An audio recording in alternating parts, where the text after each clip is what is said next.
జై తెలంగాణ కేసీఆర్ గారి నాయకత్వం ఇదేమి పాలన ఇదేమి పాలన ఇదేమి పాలన ఇదేమి పాలన ఈరోజు మన దయాన్న ఎర్రబెల్లి దయాకర్రావు గారి ఆధ్వర్యంలో రైతుల పక్షపాతి కేసీఆర్ గారు ప్రవేశపెట్టిన రైతు సంక్షేమ కార్యక్రమాలన్నిటి తుంగలో తొక్కి ఆనవాళ్లను సైతం లేకుండా చేయాలనే ఆలోచనతో ఈరోజు నరరూప రాక్షసుడు ఒక సైకో ఒక నియంత రేవంత్ రెడ్డి ఈరోజు రైతుల మీద కక్ష కట్టి రైతు వ్యతిరేక కార్యక్రమాలు చేస్తున్న దానికి నిరసనగా ఈరోజు అభివక్త వరంగల్ జిల్లాలో మరి పెద్దలు దయన్న ఆధ్వర్యంలో ఈరోజు రైతుల పక్షాన ధర్నా చేసి ప్రభుత్వానికి నిరసన తెలియజేయాలని ఈ కార్యక్రమానికి అధ్యక్షత వహించిన పెద్దలు దయన్నకు అదేవిధంగా మనందరి ఆరాధ్య దైవం అందరికీ అందరికీ అందరికీ అందుబాటులో ఉండే మాస్ ఊర మాస్ మన హరీష్ అన్న గారికి అదేవిధంగా పల్ల రాజేశ్వర రెడ్డి గారికి పెద్దలు కేసీఆర్తో సమానంగా మొదటి రోజు నుండి పనిచేసిన మధుసూనాచారి గారికి అదేవిధంగా సత్యవతి రాథోడ్ గారికి అదేవిధంగా మా కవితకి వేదిక మీద అతిరథ మహారథులందరికీ పేరు పేరున నా యొక్క తెలంగాణ ఉద్యమాభివందనాలు తెలియజేసుకుంటూ ఈరోజు మనందరూ కూడా తెలుసు 10 ఏళ్ళు మన ముఖ్యమంత్రి కేసీఆర్ గారు ప్రపంచంలో ఎక్కడ లేని విధంగా తెలంగాణలో ఉన్న రైతులందరి కోసం రైతు బంధు రైతు బీమా 24 గంటల ఉచిత నాణ్యమైన కరెంట్ ఇచ్చి ఐక్యరాజ్య సమితి సైతం మెచ్చుకునే స్థాయిలో కేసీఆర్ గారు రైతుల పక్షపాతిగా పేరు తెచ్చుకుంటే ఆ పేరు తెలంగాణకు ఉండొద్దు అనే ఉద్దేశంతో రైతుల పాలిట రాక్షసుల లెక్క ఎక్కడ కూడా 24 గంటల కరెంటు రావడం లేదు రైతు బంధు ఇవ్వడం లేదు అదేవిధంగా రైతులు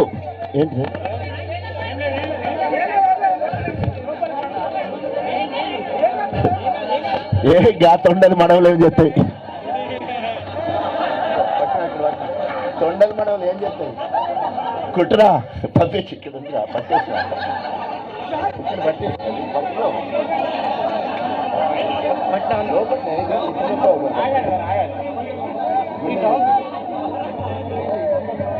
లోపల పట్టుకో పట్టి చూసి మీరు చూపించండి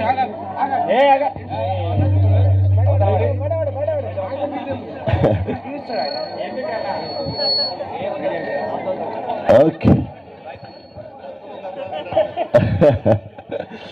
ఆ రకంగా ఈరోజు ఎన్ని అడ్డంకాలు వచ్చినా ఎంతమంది రేవంతులు వచ్చినా కూడా ఇవాళ హరీష్ అన్న గారు సవాల్ చేసి డిసెంబర్ 9 సోనియా గాంధీ పుట్టినరోజు 70 లక్షల మందికి 40,000 రుణాలు మాఫీ చేస్తారని చెప్పేసి 40,000 కోట్ల రుణాలు మాఫీ చేస్తారని చెప్పి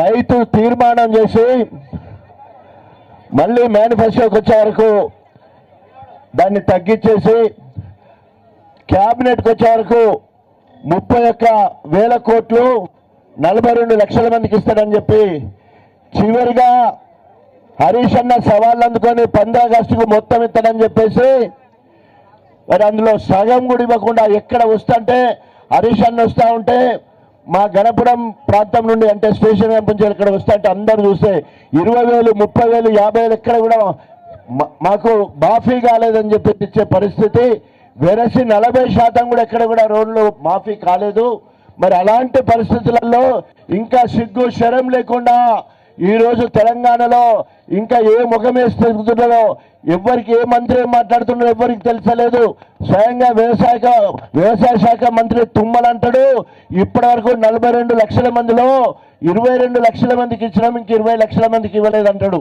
17,000 కోట్ల రూపాయలు శాంక్షన్ చేసినామంటారు బట్టి విక్రమార్క 7,500 కోట్ల రూపాయలు మాత్రమే ఖాతాలో పడ్డాయంటారు. అంటే ఏ ఒక్క మంత్రికి ఎవరేం మాట్లాడినో తెలియని పరిస్థితి కనబడుతున్నారు. వాళ్ళ పోరాటము పోటీ ఎక్కడంటే ఎవరు హెలికాప్టర్లు వాడుకోవాలని చూస్తా ఉన్నారు. తుమ్మల హెలికాప్టర్ తీసుకొని పోతాడు, బట్టి హెలికాప్టర్ తీసుకొని పోతాడు, అదేవిధంగా పొంగులేటి హెలికాప్టర్ తీసుకొని పోతాడు, నేను తక్కువ వెంకటరెడ్డి హెలికాప్టర్ తీసుకొని పోతాడు, ఉత్తమ్ కుమార్ హెలికాప్టర్ తీసుకొని పోతాడు. ఆఖరికి పైసా పట్టుకొని ఒక సంక్షేమ పథకం ఇస్తలేరు కానీ పండుగలకు పబ్బాలకు వ్యక్తిగత విలాసాలకు హెలికాప్టర్లు వాడుకునే పరిస్థితి వచ్చింది. అది కాంగ్రెస్ పరిస్థితి. దీనికి ఎక్కడికక్కడ మనం నిరసన తెలియాలి. అన్ని రంగాలలో ఫెయిల్ అయిపోయిళ్ళు. ఏ ఒక్క దాంట్లో కూడా ముసలమ్మలకు 2000 కాదు 4000 ఇస్తారన్నారు, ఇయ్యనే లేదు. అదేవిధంగా బిడ్డలకు స్కూటీ ఇస్తానన్నారు, ఆడబిడ్డలకు ఇయ్యనే లేదు. బోనస్ ఇస్తానన్నాడు, ఇయ్యనే లేదు. తర్వాత మనకు రైతు బంధు 15,000 ఇస్తానన్నది ఇయ్యలేదు. కూలీలకు 12,000 ఇస్తానన్నది ఇయ్యలేదు. కౌలు రైతులకు 12 ఇస్తానని ఇయ్యలేదు. ఏ కళ్యాణ లక్ష్మితో పాటు తులం బంగారం ఇస్తానన్నాడు, అది అతి లేదు గతి లేదు. ఇన్ని రకాల ప్రజా వ్యతిరేక విధానాలు అమలుస్తే మరి ఇది ఎప్పుడో ఆఖరిలో 3 ఏళ్ళు అయినాక 4 ఏళ్ళు అయినాక మరి రియాక్షన్ రావాలి ప్రజల నుండి. కానీ 3 నెలలు కూడా దాటకముందే, ముచ్చటగా 3 నెలలు దాటకముందే ప్రజలందరూ కూడా తిరగబడటానికి సిద్ధంగా ఉన్నారు. ఎప్పుడు ఏ ఎలక్షన్లు వచ్చినా మరి దయాన్ని ఉన్నాడు ఇక్కడ. రేపు స్థానిక ఎన్నికలు వస్తున్నాయి. ఏ ఒక్కడు కూడా కాంగ్రెస్ ఖాతాలో పడకుండా మొత్తము బీఆర్ఎస్ పార్టీ బలపరిచిన దయాన్న బలపరిచిన వాళ్ళందరినీ కూడా గొప్పగా గెలిపియాలని చెప్పేసి తెలియజేసుకుంటూ రైతుల రుణమాఫీ జరిగే వరకు ఈ పోరాటం ఆగదని చెప్పేసి హెచ్చరిస్తూ నాకు అవకాశం ఇచ్చిన పెద్దలందరికీ హృదయపూర్వక నమస్కారాలు తెలియజేసుకుంటూ సెలవు తీసుకుంటాను. జై